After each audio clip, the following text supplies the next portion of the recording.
Hey guys, this is going to be a review of The Mandalorian Season 1, Episode 2, The Child.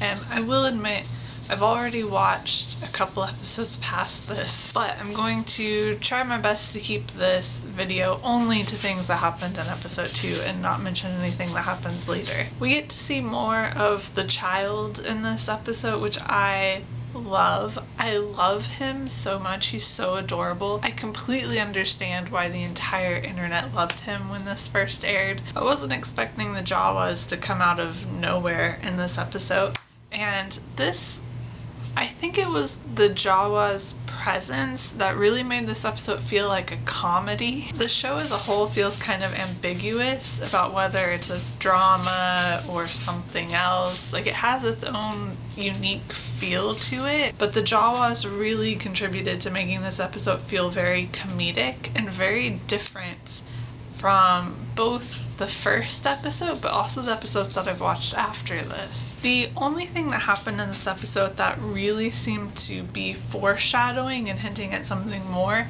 is that the child uses the Force, which I think probably has something to do with why he's such a valuable bounty. And it's not massively shocking. That's kind of where I expected it to be going. But I am curious about whether he's more powerful than most Jedi, or if there's another reason why he's so valuable. He is a baby, apparently. I mean, he's supposed to be like 50 years old or something like that, but for his species, he is apparently a baby.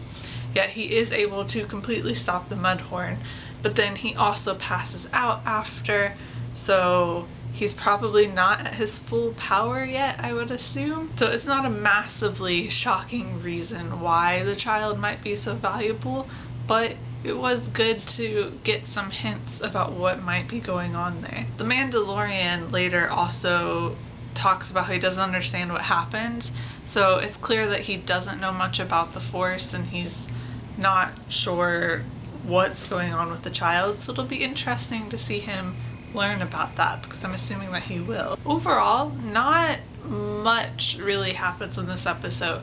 We have everything with the Jawas. He needs to get his ship's parts back, so he goes after the Mudhorn. But I really think that the child being able to use the Force is the only element of this episode that will probably come back later. That's what it feels like, but I may be surprised later on. It was a fun episode, though. I think there were a lot of very comedic elements and it made it fun to watch, but it's interesting because the story as a whole feels like it's moving kind of slowly, just because the child using the Force seemed to be the only thing that will have an impact on the later story. But I don't know. We'll see. I did like the episode. So I will see you guys later to talk more about The Mandalorian, and I will see you guys later. Bye.